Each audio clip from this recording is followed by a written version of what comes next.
तर अशोक खरात प्रकरणामध्ये रुपाली चाकणकरांनी राजीनामा द्यावा असं रुपाली पाटील म्हणतायत। चाकणकर पदावरती राहिल्या तर तपासात फेरबदल करतील असंही पाटील यांनी म्हटलंय। व्हिडिओ तपासासाठी कोर्टात गेलं पाहिजे, रुपाली पाटलांची मागणी आहे।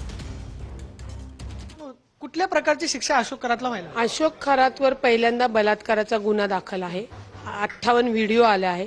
महिलांवर अत्याचार करणे, अन्याय करणे, रेप करणे या कलमाच्या अंतर्गत गुन्हा दाखल झाला पाहिजे।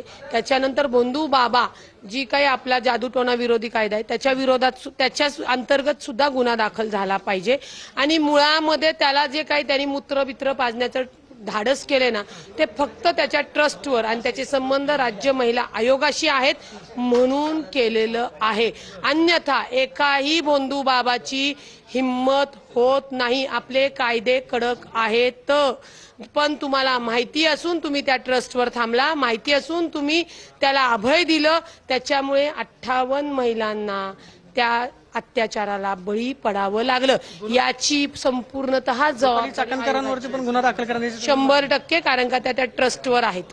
त्यांच्यावर रुपाली चाकणकर सह इतर जे ट्रस्टी आहेत त्यांच्यावरही गुन्हा दाखल, एकतर गुन्हा हा दाखल होणं गरजेचं आहे की शोषण करणे, बलात्कार करणे प्लस जादूटोणा अंतर्गत सुद्धा गुन्हा दाखल झाला पाहिजे।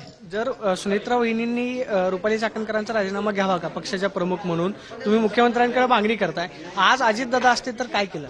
आज अजितदादा असते तर तातडीने त्यांना पदावरनं हटवलं असतं। या आधीच त्यांना राजीनामा द्यायला सांगितला होता, त्यावेळी नाही झाला।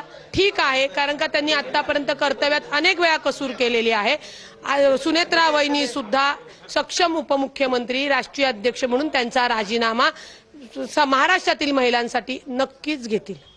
पाहतो की सुनेत्रा वहिनी जे आहेत ते राज्यातील महिलांसाठी राजीनामा घेतील अशी प्रतिक्रिया रुपाली पाटलांनी दिल्याचं पाहायला मिळते। Camera person Vicky Chavan, Pradeep Kapse, TV 9 Marathi.